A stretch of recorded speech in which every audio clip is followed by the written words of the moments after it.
Another virtual session in the works. If you guys don't know me, my name is Braden Verge. I am a member here of First Push Syndicate. I'm a physical educator, and I'm going to be one of your hosts for this evening. Couple things that we want to bring up before we get started tonight. We just have a couple little edit things. Just make sure, one, oop, oop, oop, that you guys are trying to keep your screens on, be present, be engaged. We love seeing your faces.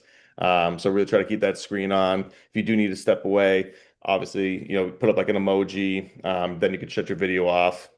And just kind of let us know that you are stepping up for a little bit. As far as audio goes, try to stay on mute when you're not speaking, helps minimize the background noise. Definitely use headphones if possible. If you do have any questions, obviously you can raise your hand using like one of the icons on the bottom or throw something up into the chat. We try to do our best to, get all questions answered. Um, as far as participation goes, one mic, one voice, try to avoid talking over others and, let each person finish before responding. We ask you guys be respectful and for focus, really try to minimize that multitasking and give your full attention whenever possible because our time is valuable. A little bit about us. We are First Push Syndicate. We're a nonprofit based out of New Hampshire, and we strive to improve the wellness by creating, activating, and supporting inclusive programs that provide opportunities for school-aged children to develop leadership, grit, and resilience. Our flagship program is that Get On Board program. And if you take a look at the maps, you can see how much we have grown since 2021. We've led over 400 programs, taught over 1,000 students how to skateboard. Um, we do have some upcoming events. We have virtual sessions every month. April 6th is going to be kind of like a sustainability and skateboarding session. May 4th, we are focusing on mental health awareness, and we have Clayton Norman going to be joining us from Skate Therapy. And June 1st is going to be an open session, so please, scan that QR code. You can get involved into any of these upcoming events. But we do have our gear grant rolling. Applications are open. So, if you're interested in that grant, scan that QR code, head to our website at www.firstpush.org/grant to get some more information. Tonight, we have an awesome, awesome speaker joining us. We have Natalie Porter. Very honored to welcome Natalie here, who's the founder of Womxn Skate History. She has been skateboarding since 1995 and has spent decades researching, documenting, and amplifying the stories of women in skateboarding. She wrote one of the first academic theses centered on women skateboarders and identity, serves as a subject expert with the Smithsonian Museum's Skateboarding Advisory Board, and is a columnist for Closer Skateboarding magazine. Her new book, Girl Gangs, Zines, and Power Slides, A History of Badass Women Skateboarders, was published this past September and explores the powerful and often overlooked, excuse me, contributions of women in skateboarding culture. Natalie also brings a unique perspective through her work as a librarian and community leader, connecting storytelling, access, and education in meaningful ways. So Natalie, thank you so much for being here with us. Um, one thing that we like to do at the beginning is our one word to describe skateboarding. So if you do have that, we'd love to hear about it. All right. I will share screen and just get this going. Thank you so much for the fabulous introduction. And happy Women's Month, International Women's Day. Can you see my screen? We got it. You got it? All right. So my word. Of course, perseverance, overcoming barriers to improve. We all know it's a grueling pursuit. And then, of course, barriers in society that try to prevent progress or inclusion activities. And actually, I'm going to flag the word perseverance a lot in my presentation. I realize it comes up quite a bit. Yeah, we've got an hour together. My goal is to provide you with an introduction to the archive and the book. I'll review the highs and lows of skateboarding history from a female perspective and answer some questions at the end. As mentioned, in 1995, I started skateboarding. I did a thesis paper in 2003, and basically just like hoarded zines and magazines and interviews and lists of names and accumulated this research for yes 20 plus years. And that's the basis for the content that you can find on the archive. And actually, the official launch happened 4 years ago, on March 8th, 2022, through Instagram. So, yeah, little anniversary. I'm going to actually hop to the website and give you a little demo here. Has it flipped over? Looking good. All right. So this is the archive. My web skills are limited, but so you'll see I try to do a post every couple of days, usually an individual skater. And then I go up and I organize it into decades. So 1960s, we had pretty good progress here. 1970s is just massive. There's just so many names, like goes on and on. 80s, etc. And then if you click on one of the names like Bonnie Bluen, you'll see lots of photos, backstory, zines, research. Speaking of zines, if you click here, I'm trying to digitize some of the zines I find, mostly from the 80s and 90s, kind of give a shout out to the people who've contributed them. And also, I have an obsession with magazine covers. I really like to know what magazines stepped up and featured a female skater on their cover over the years. Yeah, so that's kind of a brief overview of the archive, and I encourage you to check it out. So yeah, thanks to social media contributions from followers, like it has expanded, and it's just been a fun opportunity for me. I've interviewed women from all over the world, constantly being updated, more photos, features. I'm up to like 350 bios because I'm insane. It's like so obsessed. And it's become a centralized, really like a hub of information. I get academics and researchers looking for help. And sometimes even an individual skater, like if I couldn't find them when I put up the post, sometimes they Google their name and maybe their name has changed and they'll write back. Yeah, so really is a living document and a labor of love. But yeah, back to this PowerPoint here. So yeah, my goal is to kind of provide a backstory of the archive today, but instead of being like a who's who collection of bios, like the book itself, and it wasn't exactly like a strict timeline. The book also incorporates my own story because I wanted to be really personable and I wanted the reader to trust me when they're reading. And so I also created a lot of historical context. Each chapter has like a different theme, whistleblowers, filmmakers, rebels, matriarchs. Because I thought it was important to validate older women, non-binary skaters who so often get ignored or dismissed in the media. I think they have fantastic stories of overcoming adversity, persevering, there's the word, and advice for new generations. And some of them are not necessarily like champion pro skaters. They're also like community organizers, DIY creators. So I just wanted to celebrate them all and ultimately challenge myths. The classic skateboard history we learned, it's usually like the pro male skaters, the tricks they learned and invented, their sponsors, the contests they won, and media outlets that maybe made it possible. But I have this real beef when people say there were no girls who skated when I grew up, or skateboarding was too hardcore, too punk for girls in the 80s. Because I believe like these women that were forced underground in the 80s and 90s, they're punker than punk. The barriers they faced is just monumental. And also feel like even though it might have felt like there were no girls, it's kind of a dismissive statement. So I prefer like, oh, I was unaware of girls who skated in my hometown because, maybe there was a girl who borrowed their brother's board and hit up the tennis court at 7 a.m. and you never met them.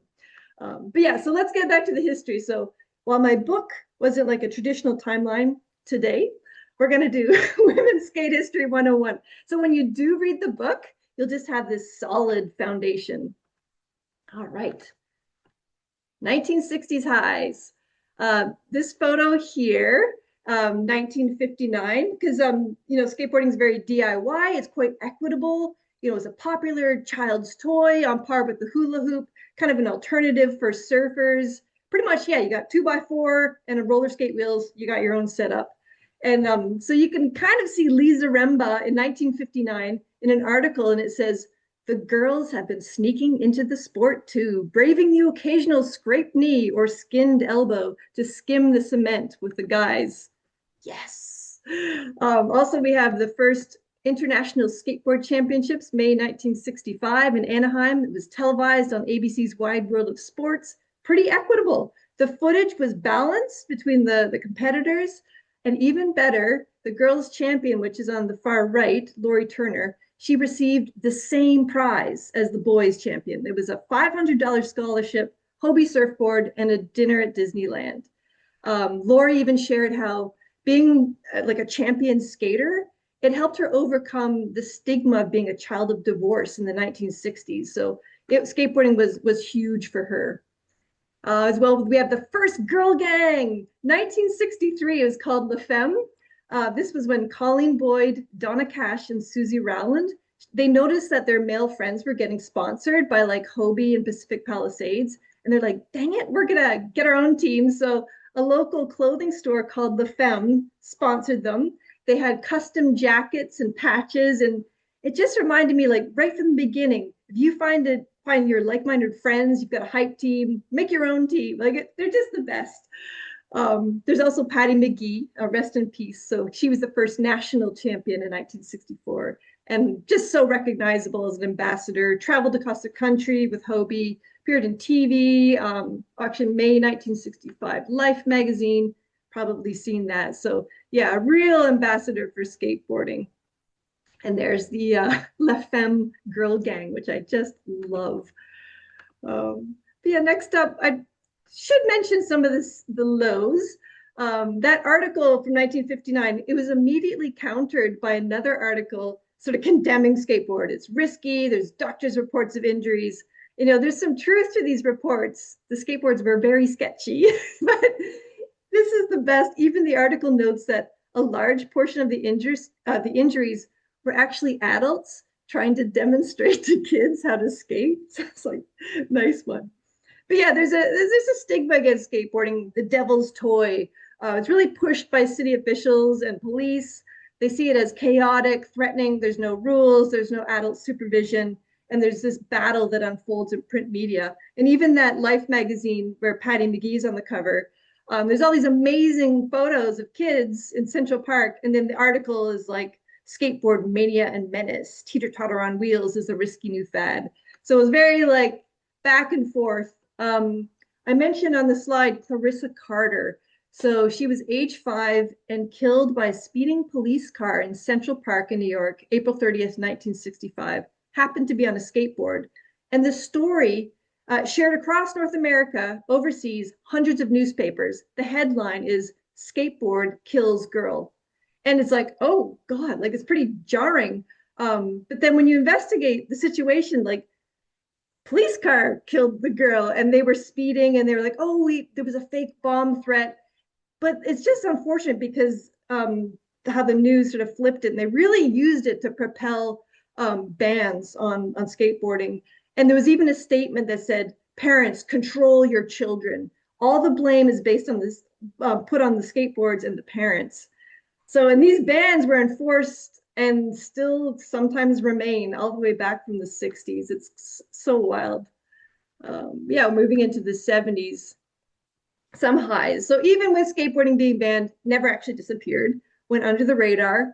You know, those kids by 1975, like they're teens and adults, they're innovative products. There's like urethane wheels, and we're back.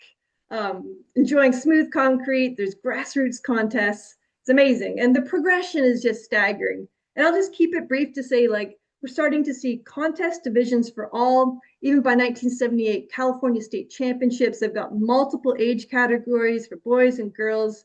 Yeah, and I think the structure was very much motivated by the idea that skateboarding could be in the Olympics. It was like the ultimate approval. And so, of course, you have to have male and female categories. And some skaters even avoided going pro. They were just like that hopeful. And we have publications like the National Skateboard Review, often had female skaters on the cover, edited by Di Dutzen Rose. She was a real leader in establishing like contests and rules.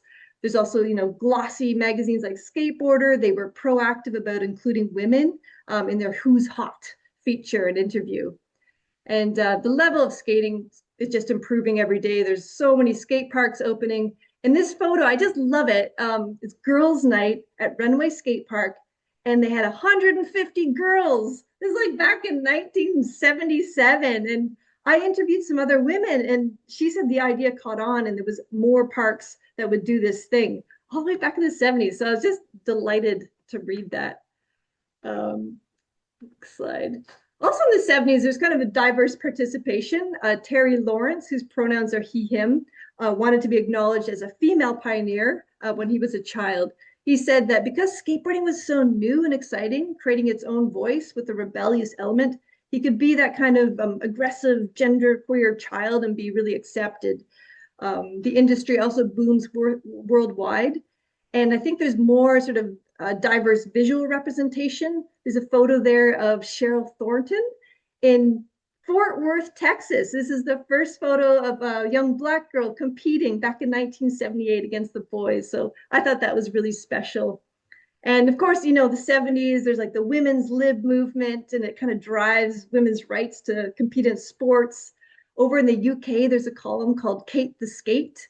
And they even called out some contest organizers who didn't include a girls category, and they just roasted them. Yeah, there's just this passion. And I think overall, skateboard companies, they were sponsoring female riders and representing them in the media. So here's that Who's Hot typical article that you see. This is Kim Suspedia's and Laura Thornton just like racking up the trophies. And she was the first to have a signature skateboard from Logan Earthski. Very cool skater. Next, we've got, back to some lows. Skateboarding is a business, company teams, there's pressure to compete. So there's like no network for an injured skater. That's why I included the top right photo of Kim Adrian. She wrote for Sims. I feel she should have been on the cover of magazines. She was just killing it in pool and bowl, but also got injured and wasn't so into contests. And increasingly, there's a bit of a division. Sometimes women's events are like early in the morning or at the same time as the guys, so they don't actually get seen as much or celebrated. And we're starting to see like prize money for the pros. Like there's a widening gap between them. So they feel like they're being treated as a sideshow and not as valuable. And in the bottom right, Vicky Vickers. So 1979, she had an interview in Skateboarder, and she just went off. I'm going to give you a quote. She said, "And the money isn't the same. I'll be damned if we're not out there breaking our necks just like the guys. We're catching air, we're coming into the pool, and we're coming on strong. But we're going to fade out if that's what the media coverage wants. I mean, I'm pissed. I want to tell the whole world that we're being screwed over. I don't care if there's no money. There's always coverage. There's always the media. How many issues has it been since you've seen a girl's face? About 5. And sadly, though, she kind of predicted the future, like the treatment of women in the 80s with the media. And you'll also hear a lot about how the closure of skate parks really influenced the scene as a whole. But I think it was very detrimental for the girls because it's a relatively safer space than going to like an abandoned pool. Yeah. And also, I noticed there's this mythologizing of skateboarding as like this masculine pursuit. Like I read Tony Alva's interview from that era. And so there's kind of this distancing from freestyle skateboarding because that's where women often thrived. They had gymnastics or dance background, but it starts to get branded as feminine and therefore like inferior version. Pretty harsh. So I wrote a whole chapter like all about badass female pool skaters of the 70s, like breaking into private property, hitting coping. And like, it's kind of foolish to say that it was exclusively male. I should also mention that while I was interviewing a lot of women in the 70s, not necessarily the glory days, because behind the scenes, there's some like predatory behavior, rape, and that feeling like, oh, no one's going to believe me because so-and-so is like top pro skater or a team manager. So this photo here is Jenna Payne. She was the 1979 California state champion, disappeared because she had been sort of groomed and molested by a coach, and she was afraid. So she actually, when she was inducted into the Skateboard Hall of Fame in 2022, she talked about it, and a few skaters came forward. So I do get into the Me Too movement a little bit in my final chapters. So yeah, I really encourage you, if you read the book, to go read to the very end, because there's some good learnings there. All right, we're now into the 80s. We're humming along. So, parks are closing, industry crashes, magazines folds. We're outlaws in the street, but I think it really solidifies the scene as a youth culture, subculture. And there's joy in being an underdog, being rebellious, being punk. And I think in the 80s, it really was an era of innovation in terms of like style and tricks and making use of city, space, and architecture. And so there was a generation in the 70s that, they did quit. They pursued college, adult responsibilities. But I know there was still girls and women persevering. And I mentioned Bonnie Bluen of Richmond, Virginia. She became the first female columnist for Thrasher. She had this amazing article, Sugar and Spice, in the April 1986 issue. And she did write on a wide array of topics. She had a Skater's Edge column, but she was just like a voice and a hero for women during that era. Because often, like, there's this feeling that you were automatically designated a poser because you were a girl. A lot of like authenticity issues. So she had this dream of like a national girls skate club, contest division for girls, and our own video. And zines played a big part of the 80s. So they were originally a tool for marginalized communities like LGBTQ. There was a lot of fear in the 80s around the AIDS pandemic. So they used zines as like their own newsletter. And, there's no gatekeepers censoring and editing them. So zines were then adopted by the punk scene as skateboarders and riot girls of the 90s, sort of as a means of communication. So Bonnie Bluen, she had a zine called True Devotion. She became a pen pal with Casey Zapata on the West Coast. Her zine was Push, Push, Then Go.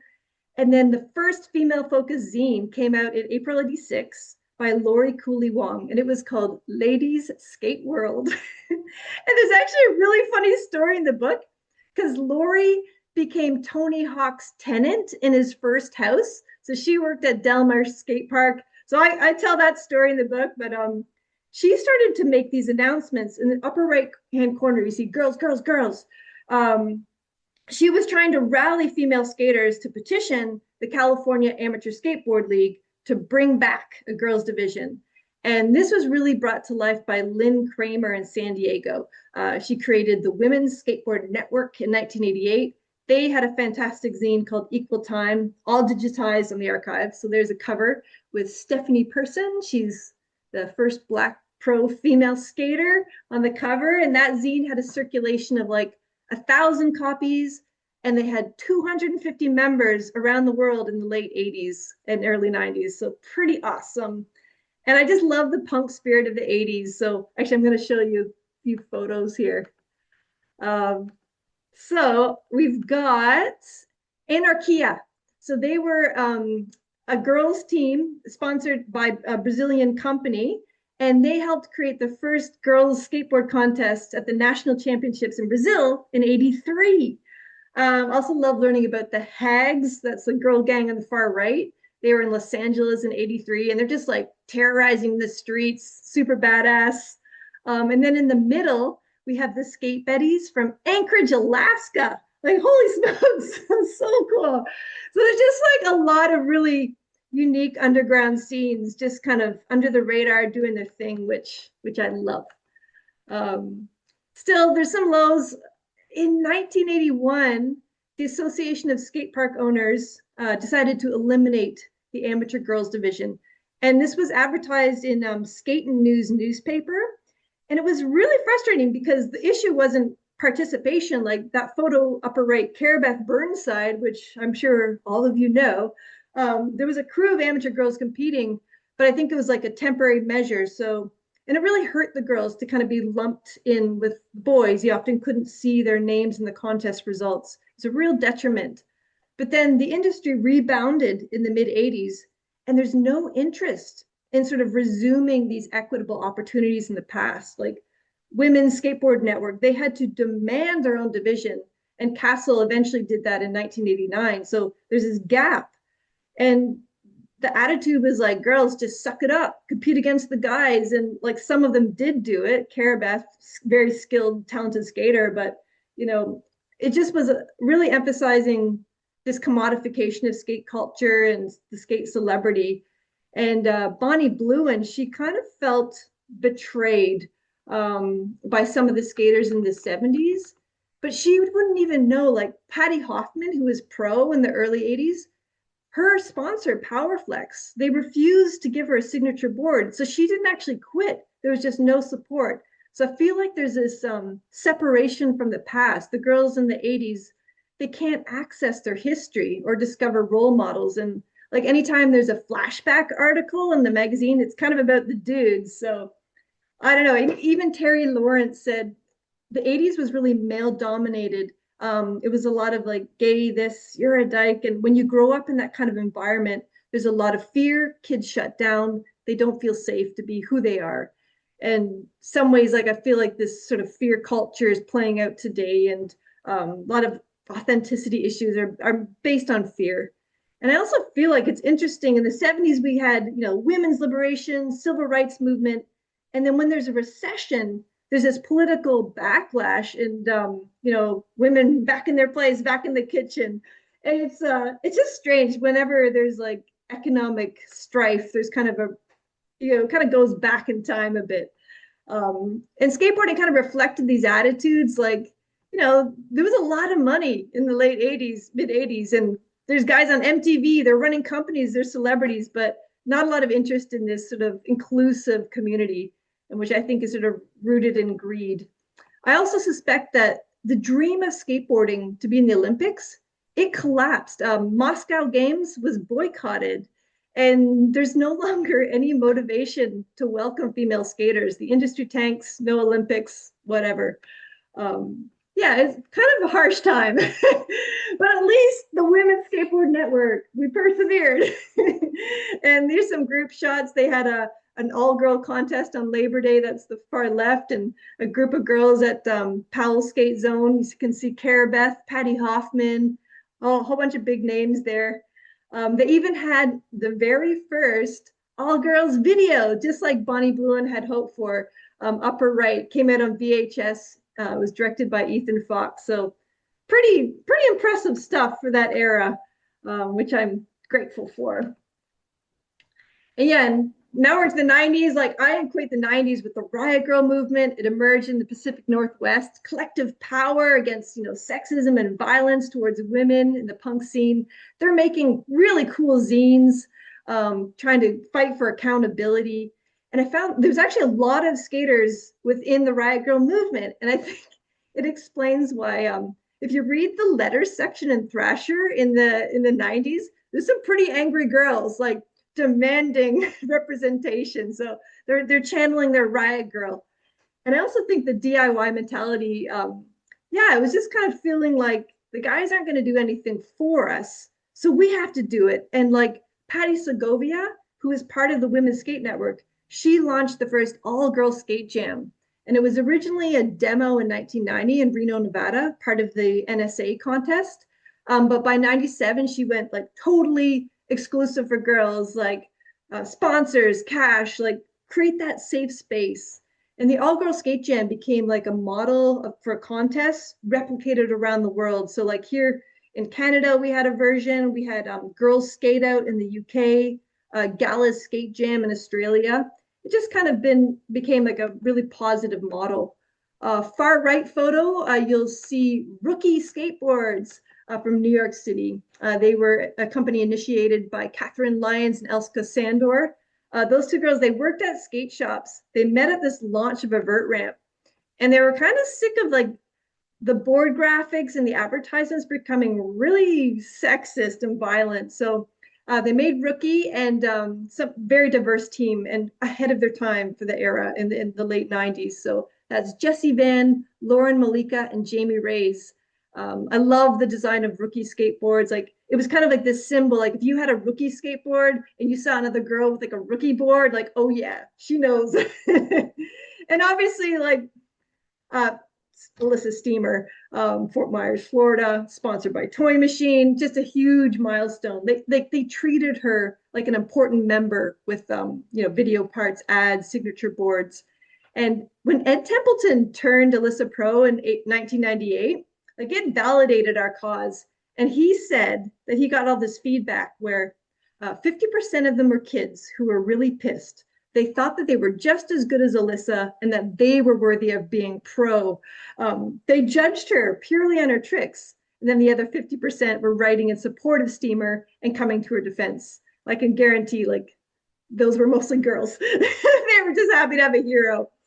And I think it's thanks to like Alyssa and the All Girls Skate Jam and Rookie, that major contest that used to be like only for the dudes, like Slam City Jam in Vancouver, started catering to a female market, like they're worth catering to. And I was part of that movement. I was there competing against Alyssa in '98. It was just like so much fun. It was such an honor. Yeah, keep going. Oh yeah, here's a few zines that kind of emerged in the '90s. We've got Gunk by Ramdasha Bixine. They, them had a skater girl gang called Gunk, played in a riot girl band called Gunk, so pretty hardcore. In the middle, there's a snapshot of Villa Villa Cola zine. They were a girls' skate collective and zine out of San Diego around '97. And it was a really fun zine. It was the first one I ever owned. And they just had so much collective impact, like well into the 2000s, and they were doing lots of videos. Far right is Check It Out, and that was originally a zine starting in '95 from Brazil. And the editors noted that like girls were getting beat up at the skate park, so they organized a contest in the newsletter, and it was so successful that it became this like glossy magazine. It was in Portuguese and English, and then they actually moved up to LA. There was like 18 issues. It's the best. Also digitized. I'm getting there slowly through these magazines. But yeah, there is still some like '80s or '90s accountability. Yeah, it was quite ugly around '92. Vision Skateboards, Mark Gator Rogowski, charged with rape and murder. He was really hero worshipped in the '80s. And the industry just didn't like, they didn't step up to condemn the violence. So it kind of went unchecked. And I feel like things got worse. Like graphics and ads became really violent. And yeah, it's sort of sad. This was an opportunity where they could have stepped up. And of course, like at the worst timing, because I mentioned Skaters video, there was 12 women in that video, and not a single skateboard magazine celebrated the first all girls video. It was just devastating. Transworld Thatcher just chose to ignore it. And then that photo to the right with Jody McDonald, I went through 29 issues of Transworld between '91 and '93. Not a single photo of a female skater until Jody's interview. Like it was just very bleak. And like Transworld is like 300 to 400 pages long. Like, come on. And I also included, it's fairly mild sexist ad, but it's still kind of harsh in the middle. So a lot of misogyny, a lot of homophobia. Frustrating. Yeah, but early 2000s, the internet has arrived, community building, forums online. So isolated female skaters around the world are finding their people. I just mentioned The Skulls was a forum in Australia, Frontside Betty in Canada. And we've also got Skate Like a Girl. They're celebrating 25 years. That program was rooted in a Riot Girl festival called Lady Fest. It was a 6-day festival in Olympia, Washington. And it was the first time Skate Like a Girl offered a workshop. And there was so much demand that they just decided to keep going with it and became like a model for other organizations. Again, that safe space and opportunity. And that photo bottom right with the filmer, that's Lisa Whitaker. She started skating in the '80s. She grew her skill set as a filmer and webmaster. She created the Girl Skate Network. There was like video blogs. Finally, we could see contest results. And she merged with the Villa Villa Cola crew and created like this amazing movie called Getting Nowhere Faster in 2004. Yeah, she also contributed to AKA Girl Skater. Yeah, so she's just like, oh, all hail Lisa Whitaker. And I just briefly mentioned the Women's Skateboard Alliance. They protested in 2005, like women finally got into the X Games, but like they were only allowed to be a demo. And so they said, hell no, like we want to be like promoted. We want equal prize money. So they did a lot of work. I won't read the book, but like I adore Cara Beth and Jen O'Brien and Mimi Knoop. Really made huge change. Also, there's quite a few companies like Cherry Skateboards and Hoopla Skateboards that are female run. They're trying to make sure these girls, these top skaters, have board companies and respectful treatment. And again, with like social media, you can really start to market yourselves, create a following. So you're not necessarily obliged to enter contests, but yeah, we see that a lot today. Got a photo here. Oh yeah, so this is that one video, aka Girl Skater. So Galas was a girls skateboard shoe that was out of Globe shoes, pretty innovative. They had a pro team that did a video, and then you can see Getting Nowhere Faster, and this is in Trans World.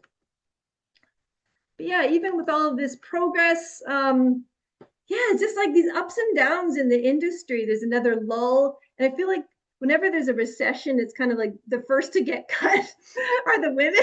So I don't know, like Trans World finally allowed Villa Villa Cola in that previous slide to do like 2 pages of girls.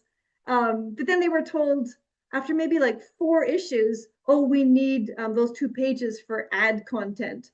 So like they cut the only opportunity for me to see a girl skater in Trans World. It's like, oh, harsh. And also Vanessa Torres, she's here on the cover of Skate Girl. No, how's it go? Surf Snow Skate Girl. Her sponsor said that she had to wear the girls line of clothing, and she was kind of a bit more comfortable in the baggier clothes. And it's like, okay, so the companies welcome us, but then you have to conform to how, a marketable female skater is supposed to look. I don't know. The 2000s, this isn't, just unique to the 2000s, but I feel like there was a lot of also addiction, alcoholism that sort of flared out, jackass movies. I don't know, just sort of a stereotype of the pro skater. And it's tough times, but ultimately I feel like nowadays there's this real movement towards skateboarding being projected as like open to everyone. And it's got a lot to do with social media, community organizers creating workshops and demanding that accountability. You can find your people on social media, whether it's like, you're older, gender, sexuality. You can find like this collective power, and there's opportunities. And I think there's more dialogue. I think of Skatistan in Kabul back in 2007 and the Good Push, Respect is Red. Skateboarders finding ways to give back, which is amazing.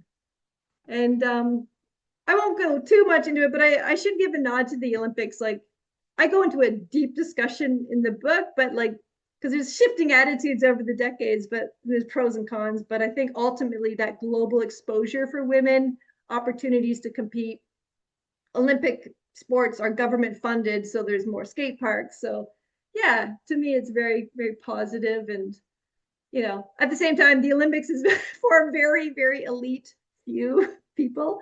And it means a lot to people like, I'm never going to be Olympian, but I found like a way to give back through research and being a total nerd.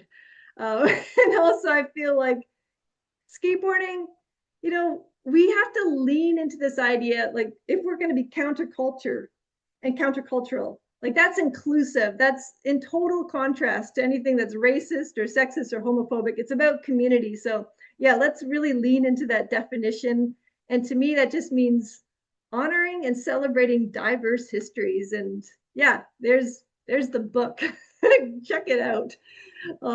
I've talked so fast and I'm super hyper, but I'm gonna stop sharing my screen and hopefully you'll have some questions. Yay!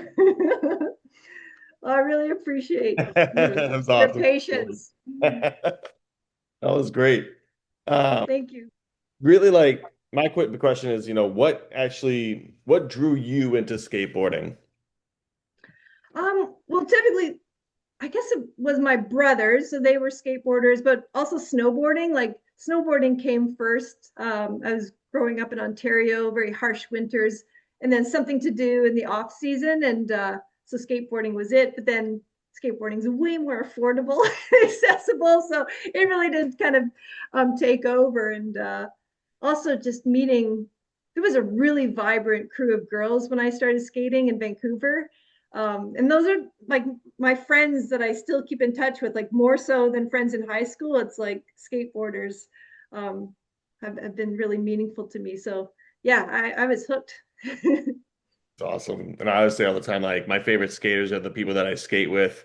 Like, and it's so true. And like I said before, like I just go like slap curbs now, and like Yeah. everyone else does, and we just have a blast. We just have a whole crew of people that meet like either early in the morning before dropping our kids up at school, or we meet like at some parking lot like late at night.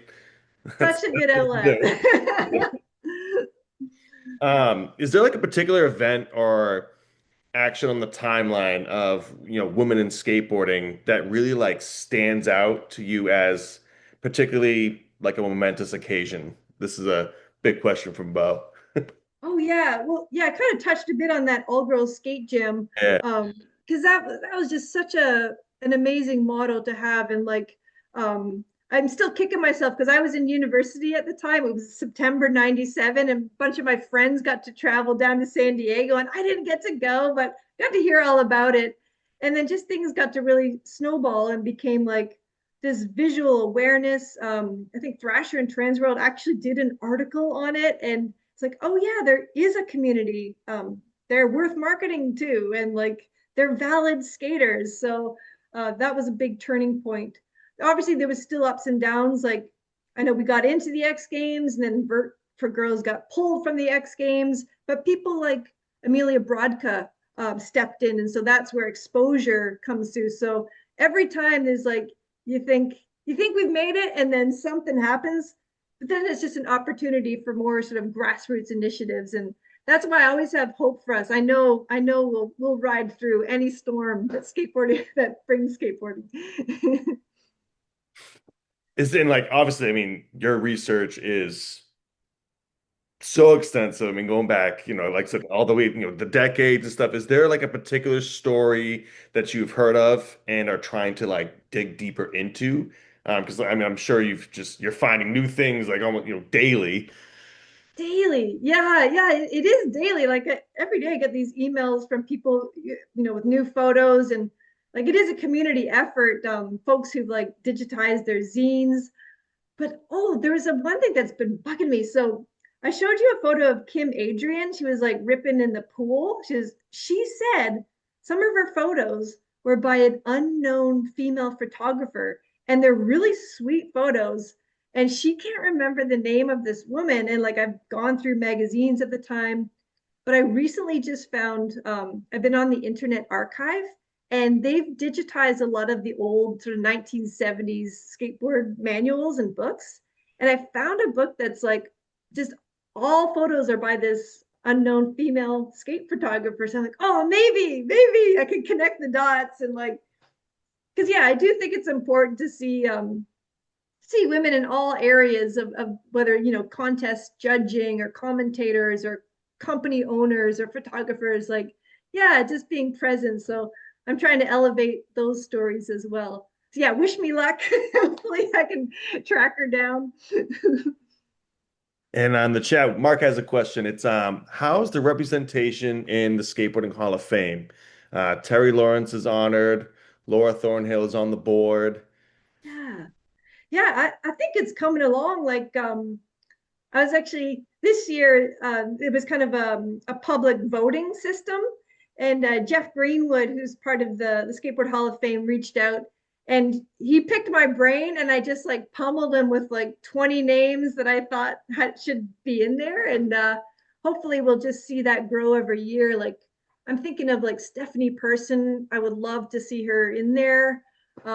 Even someone like Sue Hazel over in the UK, like she was a ripping freestyle vert pool skater, like so important for expanding skateboarding to women around the world. And she still skates, like she's in her like pushing 70 and still kills it. Like I love her, Sue Hazel. Yeah, so I'm hopeful that things will just keep going with the Skateboard Hall of Fame. They did some really cool stuff last year with like a Women's History Month talk with some of the legends, and I wish I got to go, but uh, And then you're like, when did you realize skateboarding could also be like an academic or research space? Like, when did that kind of like click for you? so around 2001, I think I got a copy of Ian Borden's book all about cities. Oh, how does it go? It was about architecture and skateboarding. It was Yeah. Yeah. the first academic book on skateboarding I'd ever read. And I was doing my thesis project. And I also read like there was only a couple handful of articles there's one by Becky Bill on masculinity in skateboarding. And so I was like, oh yeah, I should, this is what I'm going to do. Because I was also realizing there's this movement subculture theory, and it's usually like the old articles were like British men reporting on the punk scene. And it was always about like the guys as cultural producers, and the girls who were punks were like the girlfriends, the sidekicks. And so I was like, I'm going to take subculture theory and rip it apart. And so I wrote this thesis. I got to interview all my friends because we were part of a crew called the Skirtboarders. Yeah, it's pretty fun. And we like, it's Montreal, it's the winter. What are we going to do? We're going to make our own zine, Armpit, and we're going to make our own website. We made our own videos, and we were cultural producers. So, like, it was so much fun. I got, yeah, interview all my friends. I ripped through my thesis paper. Um, yeah, and I was like, yeah, this is legit. But then, of course, like, I couldn't get a real job doing that. So I had to come back and become a librarian. But yeah, I think I've kind of merged those two worlds now. But I'd say so. I'd say so, especially like, if you didn't catch the beginning, just all the work that Natalie's done has it's amazing. Being part of the Smithsonian, librarian, like all her contributions, Closure Skateboarding magazine. I mean, that's awesome. You don't see. Well, for the longest time, we didn't see any magazines. Everything's all online. You'll find it online. yeah, Like find the article there. It's like now we're coming back out with like oh, magazines. Like we even have our logo tactile. here. And it's like it's awesome. I like Yeah, it. Yeah. that's been a joy. Yeah, like yeah, tactile. I think yeah, with Instagram, it is very fleeting. So it's kind of nice to have like yeah, I'm all about the tactile books. And we can open up to obviously our audience here. If you guys have any questions for Natalie, please, feel free, raise your hand, throw it in the chat. I'll do my best to, monitor the chat and ask, whatever questions that you guys have. But like I said, take yourself on mute, ask away. She's here. Also, just pop the link in for the archive. Like I was kind of hoping like if folks as they're reading the book, and if someone did like some name or some story popped up, like you could then go and find their bio and yeah, and check it out. And she Um, did put in the chat as well, obviously, link to her book. And like I said, obviously the link to her website. So feel free to check it out. Troy, did you raise your hand? Yeah, I have a question for Natalie. Can you hear me? hey, Shady. Hi, Yep. can you hear me? Yeah, Oh, okay, cool. Did you interview Lynn Kramer in the book? I did. She gets like Oh, a full-on chapter. I'm just in oh, okay. awe I gotta get of that for sure. Lynn. She's a Like, huge inspiration to me. oh, right on. Yeah, she's just got such a legacy and persistence and perseverance and her skateboarding and being the editor of the Equal Time zine in the Women's Skateboard Network. Like, so important. But yeah, thanks for really highlighting her. Yeah, Oh, I'm this, looking forward to it. thanks. And in the chat, we have Reese asks, how has the internet affected the use of zines? Is it mainly online now? And any ones that you can recommend? Oh yeah. I feel like I think there might be a movement sort of back towards the tactile because I don't know, I've got, this was earlier 2000s, the Skate Witches, um, pretty cool zine. But now we see things like Dolores, um, Into the Mirror is a Brazilian skate zine. Magazine from France is another French kind of all girl zine, but it's like kind of this sort of glossier, slightly upgraded version of zines. Yeah, I've got a whole stash behind me. I could like bring them over. But yeah, do explore like that section on covers. I kind of list it down at the bottom. If you go there, you can see like a ton of newer publications that are really sort of catering to female skateboarders. And yes, I think people still kind of like that DIY. They like not having an editor or a gatekeeper, as I mentioned, like they can just put some random story, put their friends' photos in, just yeah, a little bit more accessible for sure. So I think people are still appreciating them. Definitely. I don't Go Well, ahead, Bo's Deb. got his hand up. Can you hear me or no? Yep. Okay. I'm Deb. I'm a, PE teacher in New Hampshire. And I like to go put up bulletin boards that have to do with like the month, like it was Black History Month, so I did like a Black History / Winter Olympics bulletin board. And Nice. we're going to start skateboarding in March, and I'm starting a skateboard club this year for the first time, which is really exciting. Um, but I'm thinking now about doing a women in skateboarding Nice. bulletin board for the month of March because it's Women's History Month. So I I'm agree. wondering if you could like, can I just go to your website and I'll find a lot of people there that I could start like, and then finding images of them with a little blurb of like, here's this person and this person and this person, and create a bulletin board from that? Or are there other places I should go to look for some of that stuff? Popped into the chat, the Instagram page, because like the bios that I write are gigantic. I'm like so obsessed. So at least with the Instagram, you can kind of see some little sort of thumbnail images and sort of get excited. And also, yeah, you could kind of go through each decade on the website and kind of pick and choose a few. Yeah, because there's a lot there, but at least with the Instagram, it's kind of a bit more manageable and you can sort of get a sense of that. But you could also write me and I'm a librarian. I'll DIY a list of like names for you. Easy, no problem. Oh my God, that's amazing.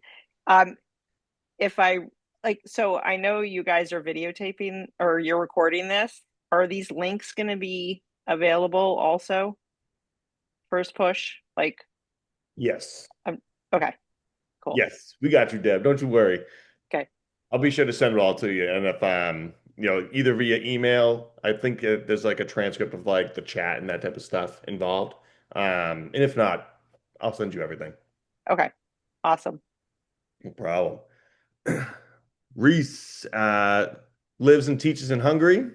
Are there any famous Hungarian skaters? Would be great to share any with his students. Oh, you stumped me. As I mentioned, I've worked through the 60s to the 80s. I'm just getting into the 90s. There likely is, and I just haven't gone there. They've reached out, but actually, I'd be grateful if you found out someone and relay that back to me because that's how it's often been going. Like, I've found like the first national champion of the Philippines, the first national champion of Mexico. Actually, that was a cool story. This, so I wrote up a post based on what I could find, and then it turns out this woman, this national champion, so her niece was in Sweden, dated a Swedish skateboarder. They Googled their aunt's name, found the bio, reached out to the aunt and said, like, you're on the internet. And then I got to interview her and find out the whole story because her name was Stephanie Fernandez of Mexico. Like, how the hell am I going to find you? But she found me by route of a Swedish skater. It's just like so weird how these things kind of snowball. So if I do ever connect with someone from Hungary, like I'll maybe loop back and alert you because it's possible. That's awesome. That's wild. So bizarre. Any other questions for Natalie? Go ahead, Bo. Hey, everybody. All right. So, couple quick things, brag points. Deb Thomas, one of my all-time favorite human beings on the planet, also one of our teachers of the year. So, everybody needs to know that what Deb does with her kids and her schools, like if we could just package that and just show the world like how you can do it, Wow. like that's it. That she's like our shining example. So, just know that. Um, Two, so like Amelia and Nora grew up at our skateboard park, the predecessor to First Push, which was Rye Wow. Airfield. So we go pretty deep with them. Nora was at our very first Get On Board event. Amazing. Yeah, yeah. Mental note. Um, I have some very awesome photos of that. So for me, I look at like everything's been about like the women that are skateboarding.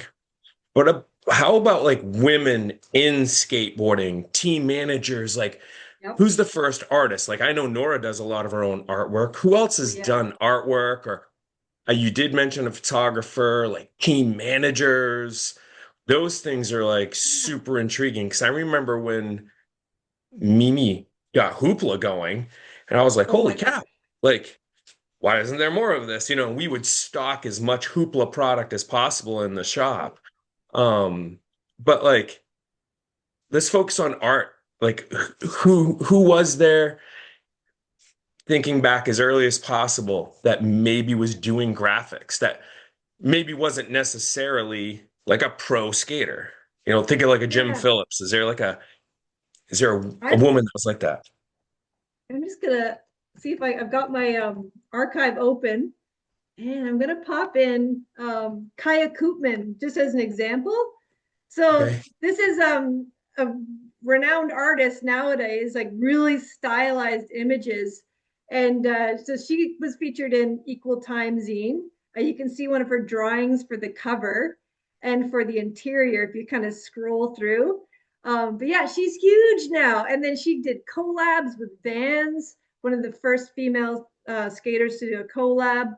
Yeah, there was an I can send you a list because like there is quite a few, and like there's a woman who's now like this major New York interior designer who started out with her own skate zine and then ended up doing a first sort of female shoe collab with Vans. So like Vans is a big part of the history too. I could do a whole presentation on like all of like the amateur girls they sponsored in the 70s and but yeah, there's some very creative female skaters from way back, and yeah, bring me back for another presentation, and I'll throw down.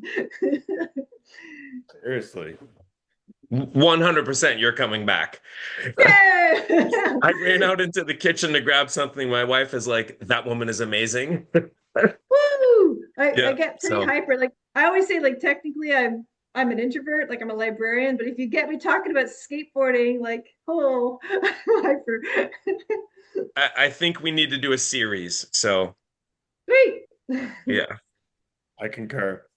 I concur.